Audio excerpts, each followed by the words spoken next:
Quiero darle a cada uno de ustedes una cordial bienvenida al curso de capacitación de Leyendo las Escrituras. No vamos a abrir los micrófonos en esta instancia. Algunos de ustedes me están diciendo que no pueden escuchar. Tendrá que ser con algún aspecto técnico que usted tiene que aprender a cómo encender su micrófono, a cómo subirle el volumen. Si no puede ah, si no puede escuchar, si no puede hablar, por lo menos que me escuche, eso es lo que es importante. Bajo su mano derecha, en la pantalla, hay como una especie de panel donde hay una mano, donde hay un micrófono. Cada vez que usted tenga una pregunta, puede oprimir el botoncito de la mano y yo ya sé que usted tiene una pregunta. Así que espero, hermanos, que esta clase sea de mucho aprendizaje. Vamos a dar mucha instrucción de lo que va a ocurrir en esta clase. No se preocupe si usted no escucha, la estamos grabando. Así que después, una hora después que termine el curso, usted va a recibir esta clase grabada. Por ahorita, vamos a mantener los micrófonos cerrados y voy a dar la clase y enseguida que termine de dar la clase voy a permitir que abran los micrófonos para poder saludarnos y poder escuchar sus expresiones este, en torno a lo que vamos a estar aprendiendo el día de hoy. Así que vamos a dar inicio a esta clase en este día. Como lo dije anteriormente, es un curso de capacitación. Es capacitación y es un curso básico. Estoy esperando de que esta clase nos lleve a un curso más intenso, que les pueda enseñar un poquito más. Pero quise dar un curso de capacitación básico para que ustedes tengan un poco de gusto, que sientan lo que estamos tratando de hacer. Ya todos ustedes saben que aquí no hay ningún costo. Usted no tiene que enviarme una ofrenda, no va a tener que comprar absolutamente nada, no tiene que pagar, no se preocupe de que va a recibir un sobre o una carta con una historia triste en una semana en donde usted va a tener que dar dinero. No, esto no es de esa clase de clases. Este es un curso de capacitación que se le va a dar a usted en gracia, y porque se le va a dar en gracia, usted también lo va a dar en gracia. Va a ir a capacitar a otros y va así de esa manera engrandecer el reino del Señor. Entonces, hermanos, vamos a dar inicio. El propósito de esta clase es primeramente, hermanos, hicimos el intento de tener aproximadamente 5 clases de 50 personas en cada clase. Pero lo que ocurre es que todo el sistema estaba en inglés y entonces muchas personas tuvieron muchos problemas. Tuvimos que cancelar esa clase y reiniciar nuevamente con una nueva plataforma en español. Entonces lo que estamos tratando de hacer, hermanos, es primeramente grabar estas 5 clases por las próximas 5 semanas y vamos a hacérselas llegar a todos estos hermanos que yo tengo sus correos electrónicos que están deseosos de recibir este curso, pero que no pueden ingresar a esta plataforma. Esta es una clase beta o de prueba para corregir esos procedimientos. Así que cada uno de ustedes, espero que aprenda al final de esta semana, de las próximas 5 semanas, que sepa cómo entrar a este medio, cómo levantar su mano, cómo encender su micrófono y cómo levantar el material que le hemos proporcionado a usted para las clases que vienen en las siguientes semanas. Allí en su panel usted va a encontrar algo que dice materiales, va a encontrar 3 materiales. Va a encontrar el material que necesita leer para esta semana, el material que necesita leer para la próxima semana y luego también va a encontrar un documento que se llama Momento, Instancia y Lugar, que tiene que ver con la tarea que tenemos esta semana. Pero no se preocupe, la tarea es bien sencilla, pero es algo que necesitamos hacer. El tercer propósito de esta clase es el capacitar a algunos de ustedes. Yo sé que algunos de ustedes ya tienen una formación, ya saben cómo enseñar, pero de todas maneras quizás algunos de los conceptos que vamos a presentar van a ser de mucha ayuda, pero quiero que se entere de que hay mucha gente que nunca han enseñado y que están con gran deseo por hacerlo. Y para ellos es que hemos preparado este curso lo más básico que se pueda. Las expectativas. Las expectativas de su servidor son básicamente sencillas. Número uno, su participación semanal. Que usted se acuerde a qué horas es la clase. En los Estados Unidos es a las 5 p.m. hora del Pacífico. En Centroamérica, si no me equivoco, es una hora, son las 6. En Colombia, si no me equivoco, son las 7 o 7:30. En Venezuela son como las 8. Y ya luego en Paraguay es una hora totalmente diferente, creo que son 3 horas, y en Argentina son 4 horas. También tenemos hermanos de España que en este momento ellos están a las 3 de la mañana de su país.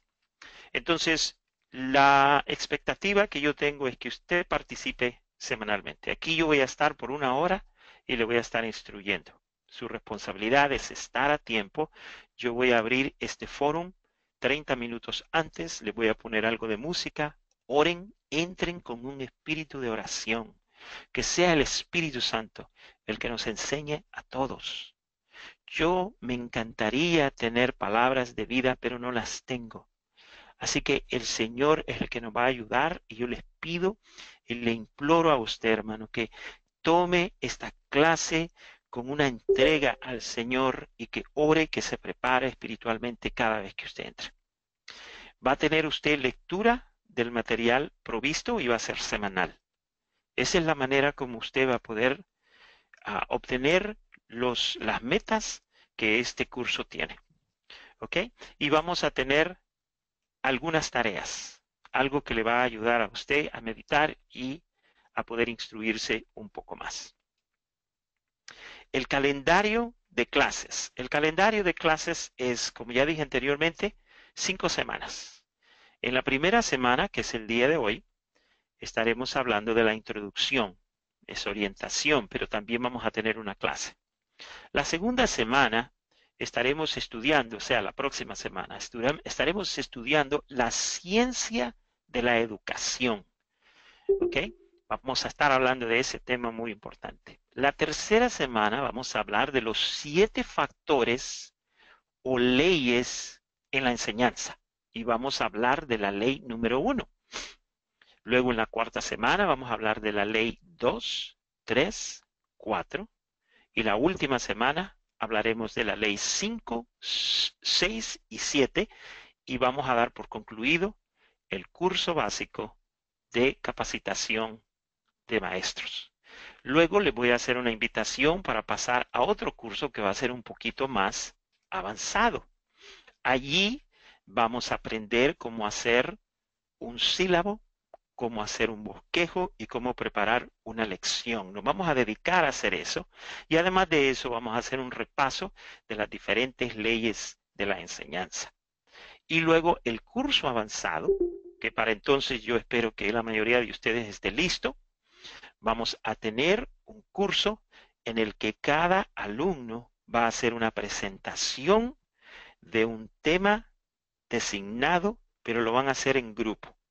Van a hacer presentación, yo les voy a dar un tema bíblico y usted lo va a desarrollar juntamente con un equipo, y luego va a hacer una presentación y va a hacer aplicación de los 7 factores o las 7 leyes de la enseñanza. Y eso va a concluir nuestro curso de capacitación de maestros. Y ya luego ya lo voy a invitar a ustedes a que hagamos otras cosas de capacitación, y van a saber mucho más de lo que este ministerio de Leyendo las Escrituras hace alrededor del mundo.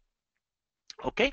Entonces, esto es lo que vamos a estar haciendo. Las preguntas las voy a dejar para el final, y mientras yo estoy dando la clase, usted váyase dando cuenta a dónde es que se levanta la mano para hacer preguntas. Estoy viendo todos sus comentarios, estoy leyendo los saludos, un abrazo a todos, un abrazo, verdaderamente que no los conozco, pero los amo, a todos ustedes los amo. Y ya nos vamos a saludar, pero mientras vamos a comenzar esta clase. Ok, hermanos, la introducción. Esta es la parte que corresponde a la lección del día de hoy. Y el día de hoy yo quisiera hablar acerca de el momento, instancia y lugar donde usted y yo nos encontramos. Pero antes de hacer eso, vamos a leer un texto bíblico que se encuentra en el libro de los Efesios, en la epístola de los Efesios. Y dice la palabra del Señor así: bendito sea el Dios y Padre de nuestro Señor Jesucristo, que nos bendijo con toda bendición espiritual en los lugares celestiales en Cristo, según nos escogió en Él antes de la fundación del mundo, para que fuésemos santos y sin mancha delante de Él, en amor habiéndonos predestinado para ser adoptados hijos suyos por medio de Jesucristo, según el puro afecto de su voluntad, para alabanza de la gloria de su gracia, con la cual nos hizo aceptos en el amado, en quien tenemos redención por su sangre, el perdón de pecados, según las riquezas de su gracia, que hizo sobreabundar para con nosotros en toda sabiduría e inteligencia, dándonos a conocer el misterio de su voluntad, según su beneplácito, el cual se había propuesto en sí mismo, de reunir todas las cosas en Cristo, en la dispensación del cumplimiento de los tiempos, así las que están en los cielos, como las que están en la tierra. Una de las cosas importantes que usted tiene que acordarse en este día,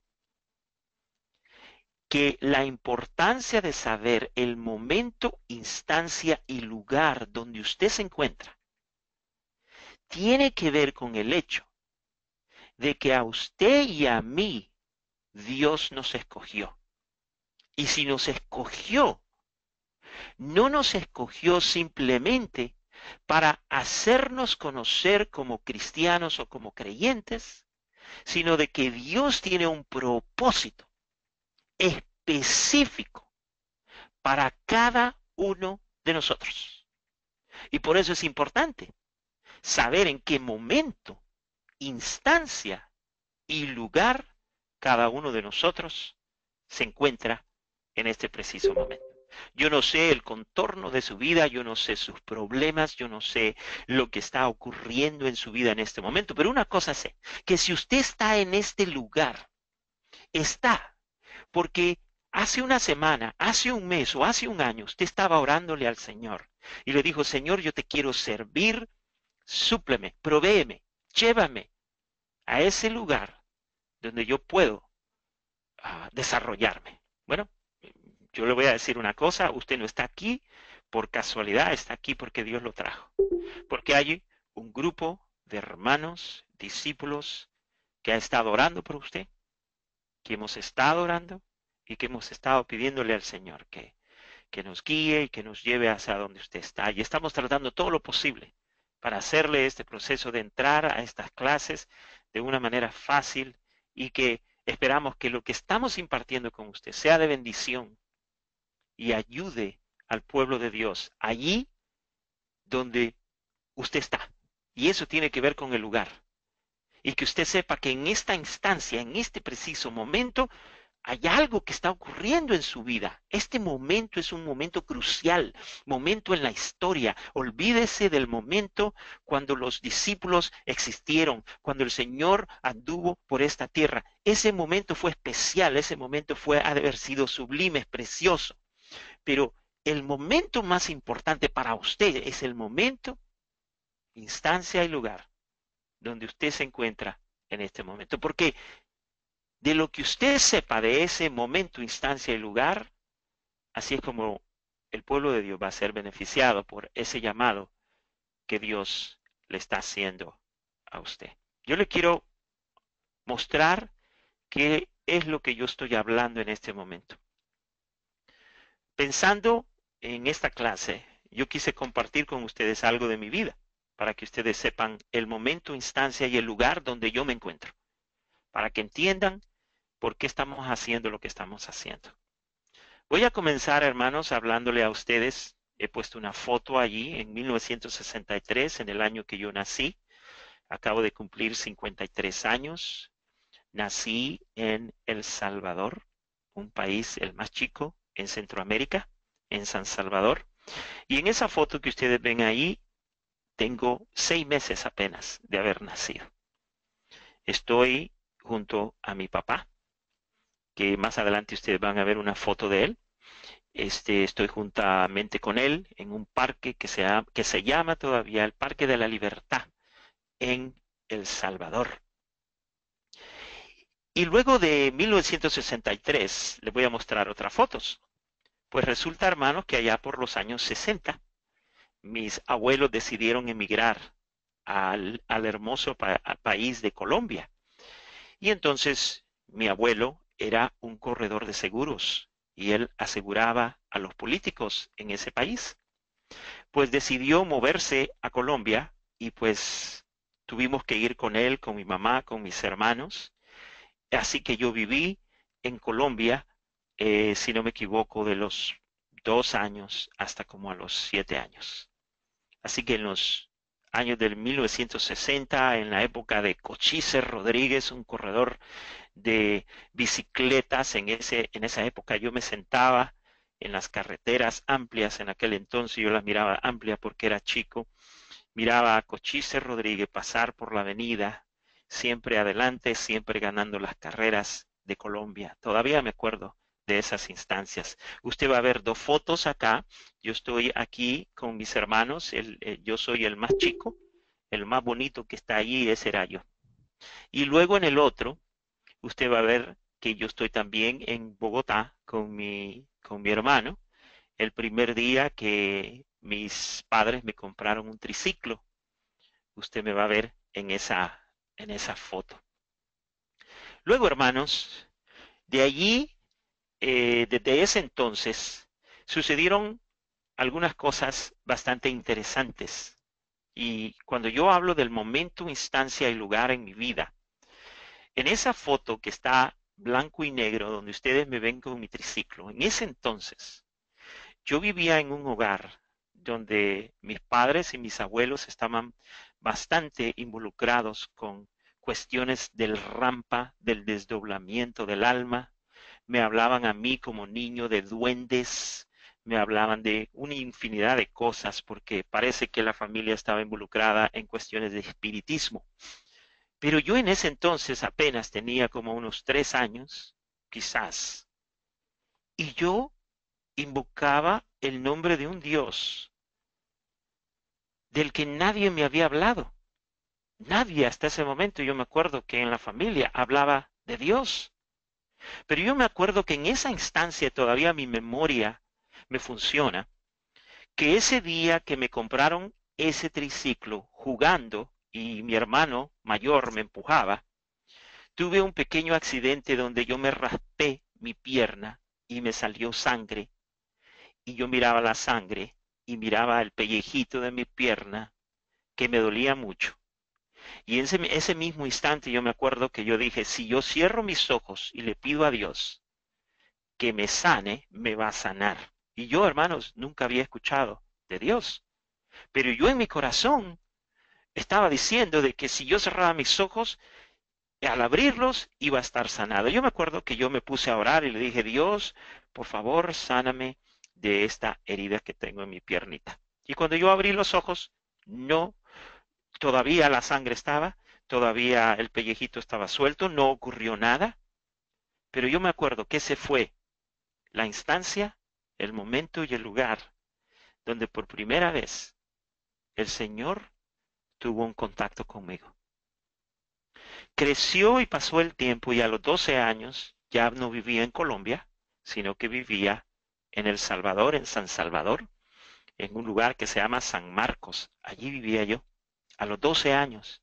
Yo me acuerdo que mi mamá, en su ignorancia, nos hablaba del fin del mundo y siempre nos hablaba que el día que ocurriera el fin del mundo, los ángeles iban a llegar a la tierra, se iban a poner en todas las esquinas y cuando tocaran sus trompetas, ellos iban a llamar a todos los que iban a ir al cielo y los que iban a ir al cielo iban a estar vestidos en ropas blancas y los que iban a ir al infierno iban a salir desnudos y avergonzados. Y como yo estaba chico de 12 años, a mí me daba pena que la gente me mirara desnudo y yo en ese momento me acuerdo que oré, cerré mis ojos y le dije a Dios una oración de niño.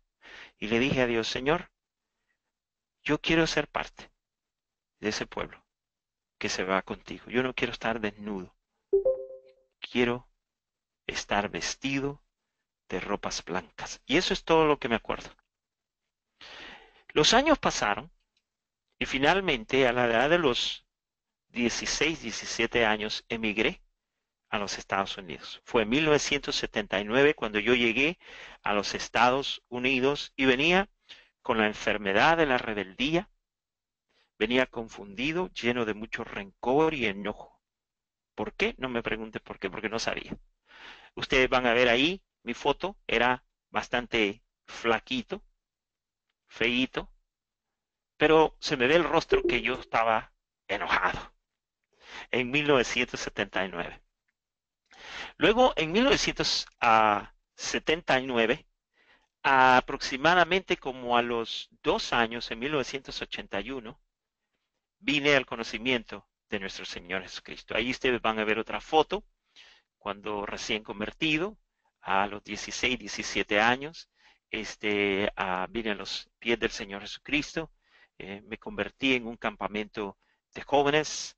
No tengo esa foto, la tengo, pero no la pude tomar para esta presentación, pero quería mostrarles más o menos qué es lo que había ocurrido en mi vida. Comencé a involucrarme en la vida de la iglesia y en esta próxima foto ustedes van a ver, a la edad de los 18 años, estoy bautizando a mi papá. El Señor me alcanza y me convierto en el misionero de toda mi familia. Y ese primer año, segundo año y tercer año de haberme convertido, gané a toda mi familia. Gané a todos mis hermanos, a mi mamá, a mi papá, a todos mis primos. Consecuentemente, todos ellos le hablaron a sus esposos les hablaron a sus familias. O sea que yo no le puedo contar cuánta gente vino a los pies del Señor Jesucristo, pero hasta el día de hoy muchos de ellos todavía están fieles en los caminos del Señor. Pero estaba ya no solamente convertido, sino que estaba involucrado. A la edad de los 18 años yo ya estaba participando en una iglesia y era pastor asistente de ese señor que usted ve allí bautizando. Él no solamente fue mi pastor, fue mi padre, fue mi mentor, fue el que me enseñó, un hombre de oración, un hombre que amaba la Biblia, un hombre que amaba a la gente y amaba a la iglesia. Mi pastor, José Miguel de la Rosa, se llamaba él. Él murió hace muchos años, allá por los 90. Luego, hermanos, que eso ocurrió, en esta próxima foto ustedes ven el día que me gradué de la Facultad de Teología. Ya el Señor había puesto un llamado en mi vida, pero no sabía exactamente en qué rumbo o qué es lo que tenía que hacer. Todo el mundo me decía que yo debería de haber sido pastor, otros decían que yo debería de haber sido conferencista, evangelista, y una infinidad de cosas. Lo cierto es que lo primero a lo que Dios me llamó fue a prepararme, ir a la escuela, saber trazar la palabra de Dios, porque después de todo, hermano, un pastor lo que predica es la palabra de Dios, no son sus pensamientos, no son sus palabras, es la palabra de Dios. Y en 1988 me gradué con un bachillerato en especialización de uh, educación cristiana, y ahí ustedes ven a los profesores míos imponiéndome manos, y fue el día que yo me gradué. Y finalmente está la foto del día de hoy. El día de hoy soy el director y fundador del Ministerio de Leyendo las Escrituras y este es mi momento, es mi instancia y es mi lugar.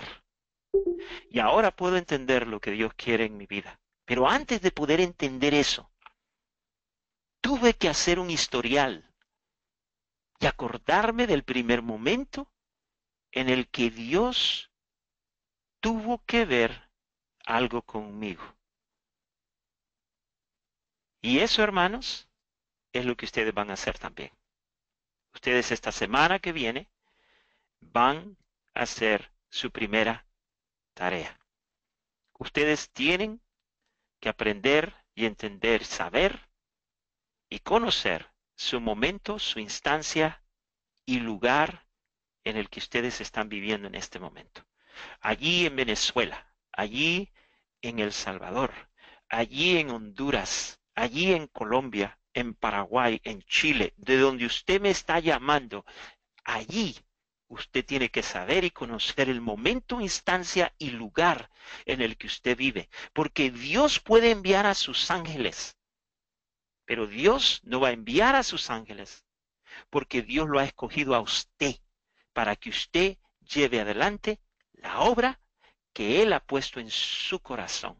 Pero tiene que entenderlo, tiene que saberlo, tiene que descubrir su llamado, tiene que saber su misión en el cuerpo de Cristo.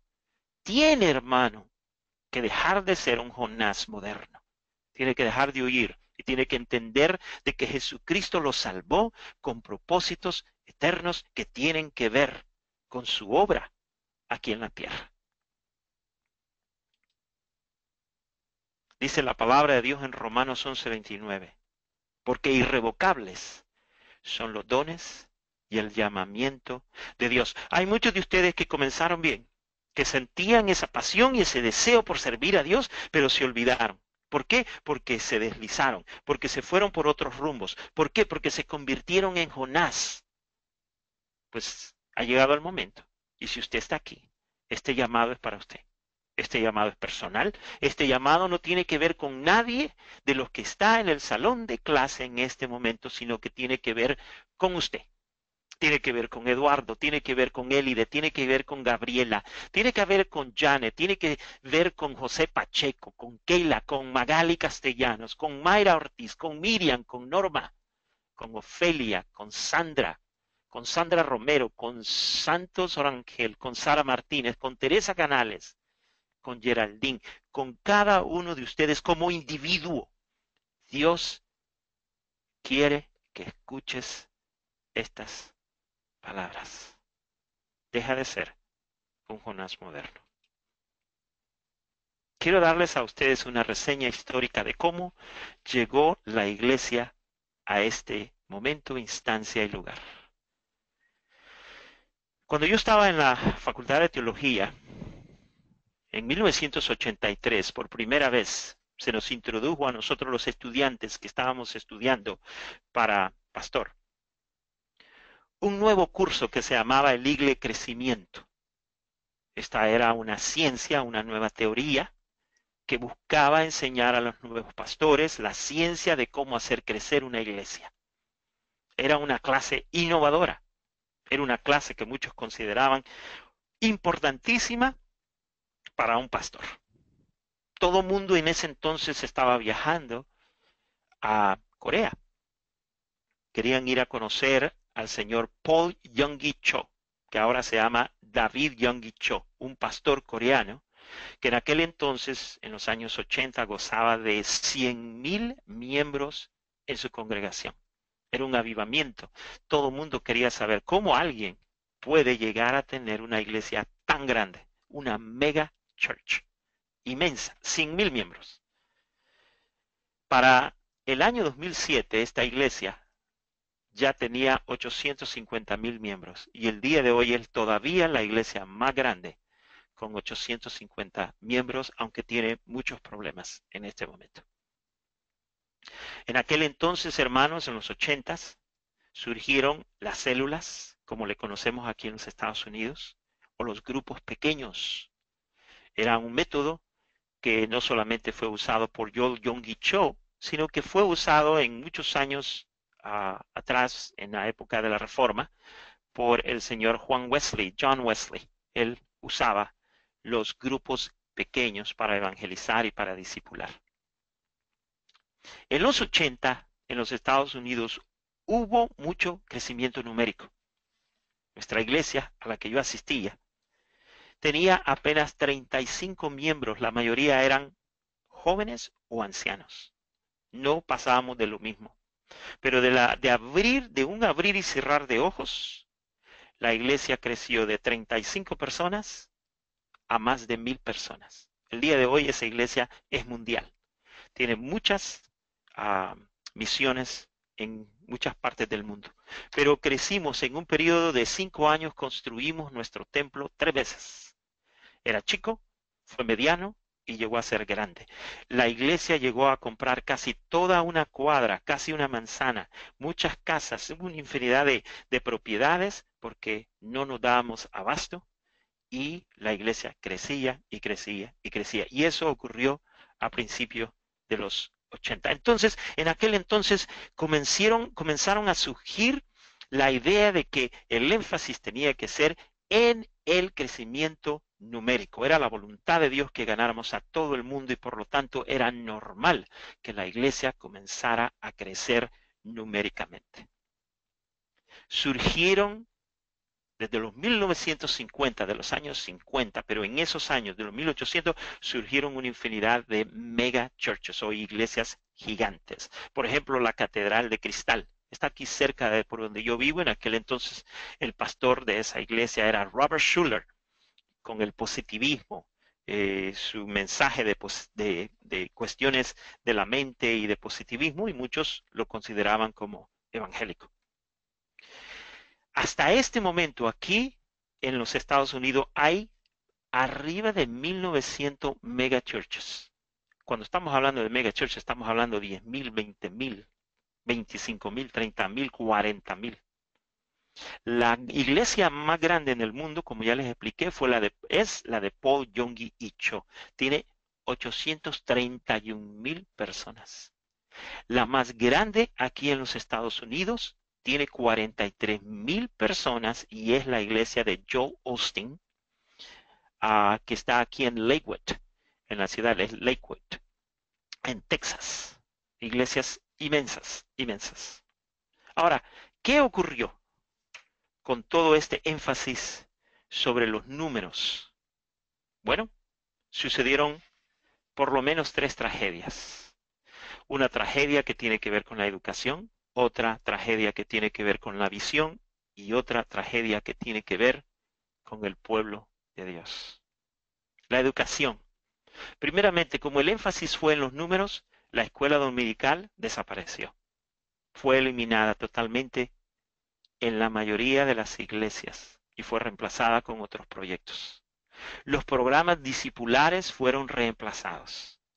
Ya no habían programas de discipulados, sino que se convirtieron en ¿cómo se llama? Clases de superación, clases que tenían que ver con cuestiones técnicas, clases de psicología, de terapia, clases de cómo vivir una vida mejor aquí en este mundo, clases de filosofía y de una infinidad de cosas que no tienen nada que ver con la obra de Dios. Los grupos pequeños dejaron de tener su efectividad porque el contenido cambió. Los laicos dejaron de ser entrenados y la obra pasó a manos de solamente aquellos que tenían una educación. Y nos olvidamos de los laicos, nos olvidamos de aquella gente que es pueblo de Dios y que tiene llamado, pero por no tener un título no pueden servir a Dios. La visión de la iglesia cambió. La visión de la iglesia pasó de ser la gran comisión a ser la gran decepción. El mensaje cambió. Los hombres cambiaron. Las iglesias comenzaron a convertirse en corporaciones de una infinidad de escándalos. Toda versión del cristianismo fue bienvenida dentro de nuestras iglesias con el fin de llenar las bancas y los edificios que cuestan muchos millones de iglesias. Quiero un paréntesis aquí, hermanos. La iglesia no son los edificios. La iglesia es la gente. La Biblia salió de la iglesia y fue reemplazada con el nuevo conocimiento. Fue reemplazado con filosofía. Fue reemplazado con libros, fue reemplazado con un montón de herejías y con un montón de ideología que no tienen nada que ver con Dios. La iglesia, por cuestiones de la ideología emergente, pasó a ser una iglesia contextualizada y se convirtió, y ahora ya no parece iglesia, sino que parece mundo. Se ha convertido en mercado de ventas. Tengo una iglesia aquí cerca, es inmensa. Y si usted va los domingos, parte del estacionamiento es un mercado. Es un mercado de venta de comida, de pupusas, de tacos, de tortas y de todo lo que usted puede imaginarse. Y todo con el propósito, según, pro templo. Y nos olvidamos, hermanos, de que una vez Jesucristo también entró al templo y sacó todo y dijo, habéis convertido la casa de oración en casa, bueno, usted ya sabe. ¿Qué es lo que sucede ahora con el pueblo de Dios?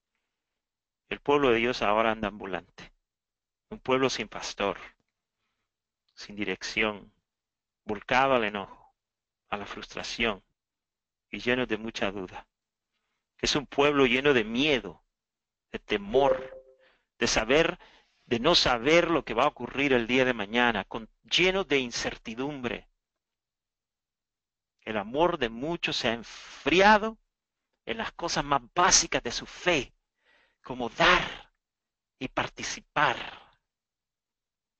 El pueblo de Dios sufre. Allí donde estamos nosotros. Y todo, hermano, comenzó al principio de los años 80. ¿Por qué? Porque nos empecinamos con los números. Y yo quiero decirles, hermano, hay una ilustración dentro de la palabra de Dios donde el Señor Jesucristo dice que Él deja las 99 y va detrás de una.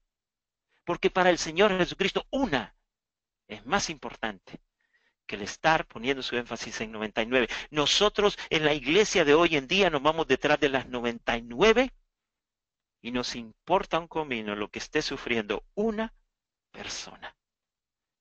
Cuando nosotros comenzamos este ministerio, hermanos, nuestro ministerio no fue basado en números. A mí no me impresionan los números.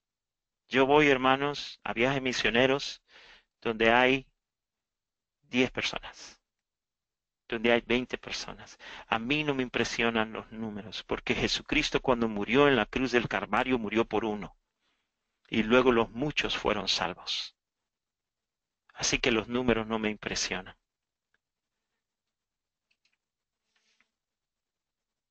Esto me recuerda, hermanos, un texto que se encuentra en el libro de Amós, capítulo 8, verso 11 y verso 12. Y con esto quisiera concluir el día de hoy. Dice la palabra de Dios. He aquí vienen días, dice Jehová el Señor, en los cuales enviaré hambre a la tierra.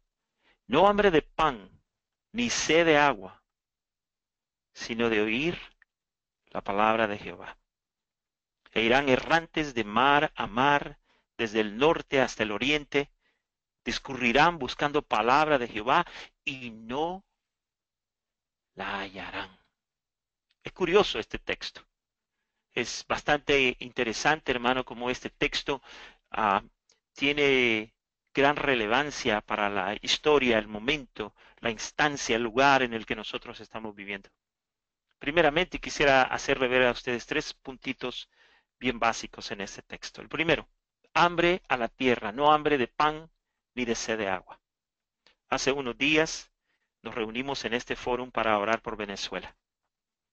Los hermanos de Venezuela me platican y me dicen que las líneas son largas, que no hay comida, de lo más básico y necesario para vivir.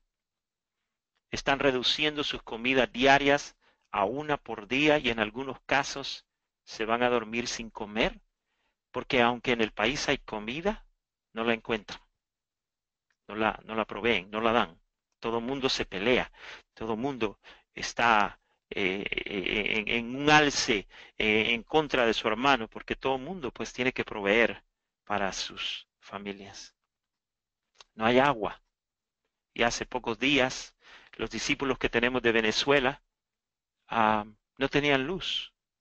No podían entrar a los foros, no podían participar, se ausentaron por ciertos días porque la luz les venía a ciertas horas y en otras horas se las quitaban. Hay desesperación en nuestros hermanos venezolanos.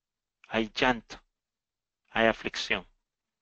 Me recuerdo las palabras de una hermanita que me decía con un nudo en la garganta, yo no sé qué hacer. No hay comida.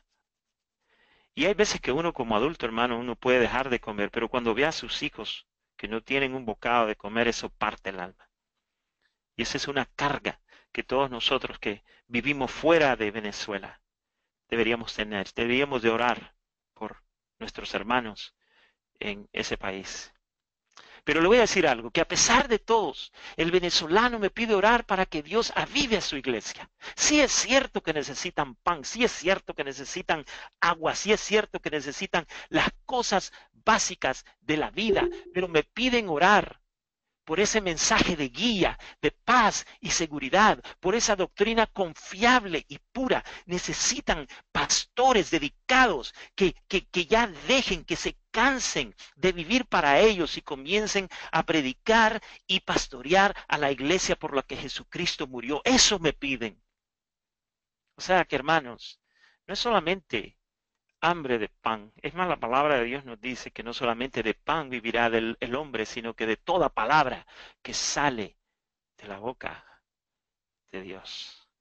El segundo aspecto de este texto, hermanos, es que dice que enviará hambre a la tierra, pero no de hambre de pan ni de sed de agua, sino de oír la palabra de Jehová. El Salmo 119, verso 140 dice, sumamente pura es tu palabra y la ama tu siervo.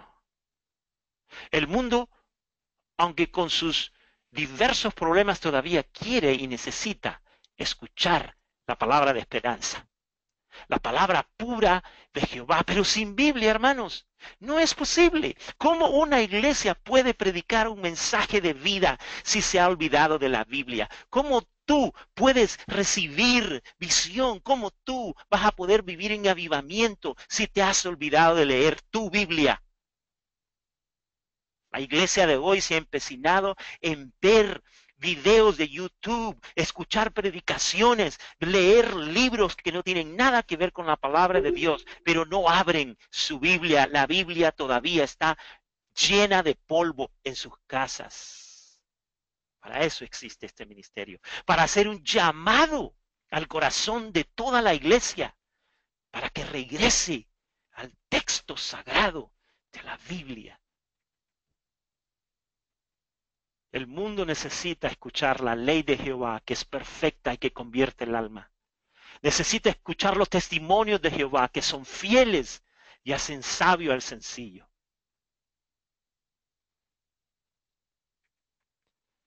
Necesita, hermanos, escuchar los mandamientos, no de hombre, sino esos mandamientos que son rectos y que alegran el corazón. El mundo necesita escuchar los preceptos puros que alumbran los ojos. Esa palabra que infunde temor y devoción en lugar de miedo.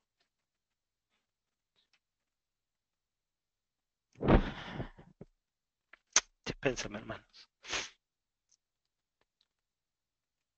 Punto 3, hermanos, en el verso 12. Dice, irán errantes de mar a mar, desde el norte hasta el oriente.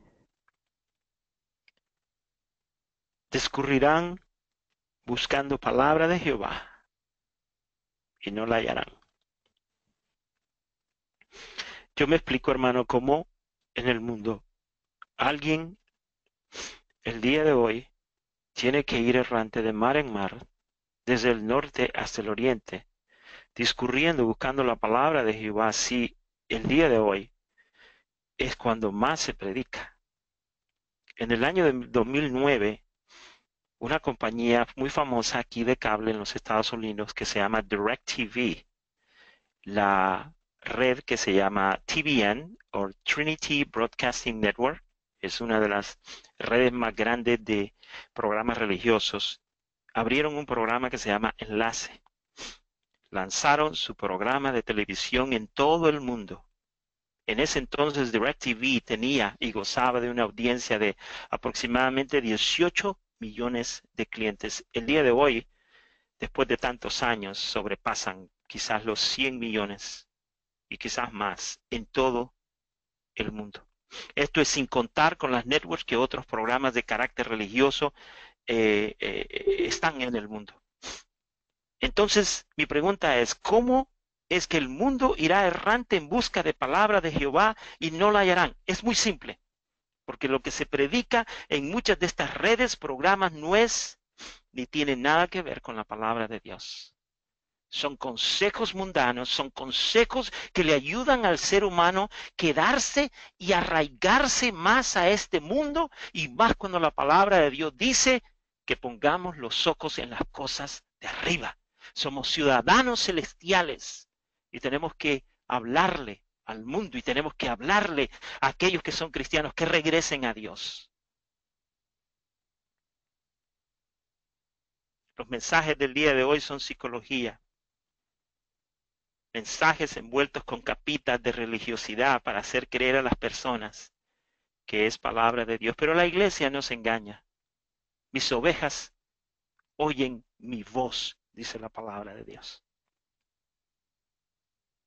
Las instituciones educativas, los colegios, hermanos, yo asistía hace unos años atrás a una institución aquí en Pasadena que se llama The Fuller Institute. Yo estudié allí como 6 meses y en esta institución enseñan de que Dios es mujer. Universidades como Harvard y otras han cambiado sus departamentos de educación teológica y las han cambiado por estudios religiosos. Los conceptos totalmente opuestos, aunque parecen lo mismo.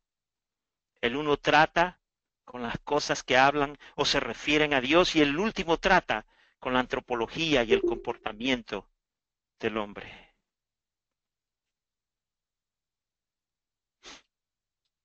¿Cuál es tu misión?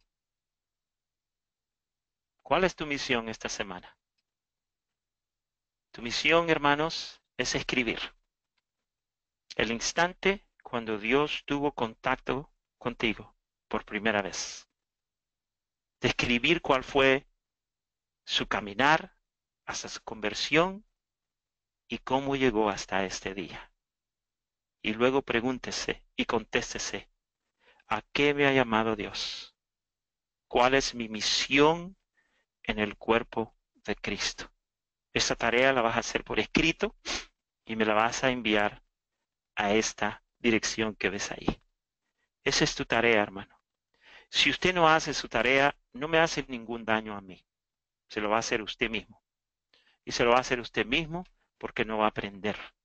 Este ensayo nos va a ayudar a concientizar exactamente a donde nosotros nos encontramos. Debemos regresar, hermanos, a lo que Dios quiere. Nuestra misión es regresar a la Biblia. Hacer todo para que la iglesia de Cristo alrededor del mundo regrese a la lectura simple, organizada y constante de la Biblia. Pero para eso debemos regresar a los métodos básicos empleados por Cristo, el discipulado. Esto que estamos haciendo es un discipulado. Debemos enseñar a los laicos y debemos preparar siervos y siervas con herramientas bíblicas y no libros pseudo-cristianos de teorías baratas. La iglesia va rumbo al cielo y lo que menos debe hacer es desear quedarse en este mundo que odia a Dios.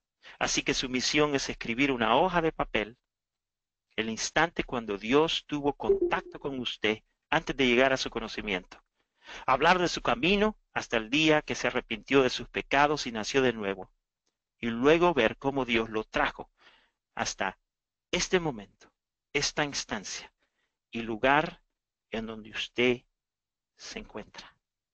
Cuando haya hecho esto, pregúntese, ¿a qué obra Dios me ha llamado? Escriba con detalles y mire si quizás usted está donde no debería estar. Ahora observe algo. Aquí hay dos grupos de personas, o por lo menos van a haber dos grupos de personas en este grupo. Están aquellos que han entrado por curiosidad y saber algo de mí o algo del ministerio o saber cómo lo hacemos o qué estamos haciendo. Si usted quiere saber más de nosotros, vaya a nuestra página, ahí está todo. Ahí está lo que creemos, quiénes somos, qué hacemos, dónde hemos estado, puede averiguar acerca de mí. Pero si usted está aquí porque usted siente en su corazón un dolor en su corazón, un palpitar por servir a otros, enseñar a otros, porque se encuentra con ese llamado y cree no estar preparado y necesita una herramienta que le ayude, entonces lo primero que tiene que hacer, hermano, es regresar a la Biblia. Regrese a la Biblia, hermano. Hoy día, hoy mismo, mande a pedirnos, hermanos, un plan de lectura bíblica ordenada. Todos ustedes deberían de comenzar con el Nuevo Testamento. Conozca el Nuevo Testamento, léalo, comience a leerlo sin tanto alarde, o sea, comience a leer capítulo por capítulo hasta que termine el Nuevo Testamento y luego comience con el Nuevo Testamento, con el Antiguo Testamento. Aplíquese a esta clase, aplíquese a la lectura y al estudio, tome esto que está recibiendo en serio. Estudie los materiales de clase y esté presente por las próximas semanas. Entréguese a la gente, sirva en su iglesia, vaya a su pastor y dígale que Dios lo ha llamado a servir. Apártese del pecado, apártese de la maldad. No espere espiritualizar su vida sirviendo sin apartarse de lo malo en lo que usted está involucrado. Si Dios va a cambiar a alguien, que sea a usted primero y luego al mundo. Si usted no cambia, olvídese. Nadie va a cambiar. Enseñar no es transferir información de la Biblia a otras personas. Enseñar es transferir lo que está en el corazón de Dios a la iglesia. Y lo que está en el corazón de Dios es su voluntad, es lo que Él quiere. Pero para que eso ocurra, usted tiene que ser transformado primero. Espero, hermanos, que esta introducción y estas palabras comiencen a despertarlos. Hay mucho trabajo que hacer. En estas próximas semanas, que ya nos quedan 4, ya terminó este día, nos quedan 4 semanas y lo que vamos a estar haciendo es que vamos a estar hablando del tema que nos corresponde, que son las 7 leyes de la enseñanza. Ok, entonces, hermanos, voy a hacer una oración y lo que voy a hacer luego les voy a permitir a ustedes, si ya saben cómo levantar la mano, levante su mano si tiene alguna pregunta, le voy a abrir su micrófono. No se extienda mucho, por favor, hermano, porque no quiero hacer esta clase muy larga. O sea, es 1 hora, hora y 15 minutos para saludarnos, para comentar, pero aquí estoy para servirles a cada uno de ustedes. Entonces, en su panel hay una manita. Usted simplemente oprímela y cuando yo vea esa manita voy a abrir su micrófono para que usted ya sea que me pueda saludar o quiera decir algún comentario, alguna impresión de lo que el día de hoy hemos estado hablando. Voy a orar, Padre, que esta palabra no haya caído en ojos sordos. Aviva a tu pueblo. Despierta a tu pueblo.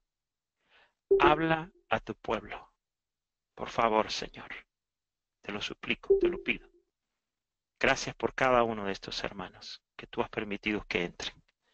En el nombre santo de nuestro Señor Jesús. Amén. Ok, hermanos. ¿Alguien tiene alguna pregunta, algún comentario, algún saludo? Levante su mano y yo abro su micrófono. Ok, tenemos a nuestra hermana Miriam. Vamos a hacer esto por los próximos 5 minutos. Hermana Miriam, su micrófono está abierto. Miriam Carolina. Ok, todavía no no ha abierto su micrófono. Acuérdense, el micrófono está a mano derecha, es una figurita que Ya. aparece. Ok, solo oprímanlo y luego ya pueden hablar. Sí, hermana Miriam Carolina, ¿cómo está? Que Dios le bendiga. Amén, buenas noches. Discúlpeme, pero es que no podía entrar, no pude entrar desde el principio. Me decía que no podía unirme a dos sesiones y en el teléfono que no tenía espacio. Bueno, al fin pues ya me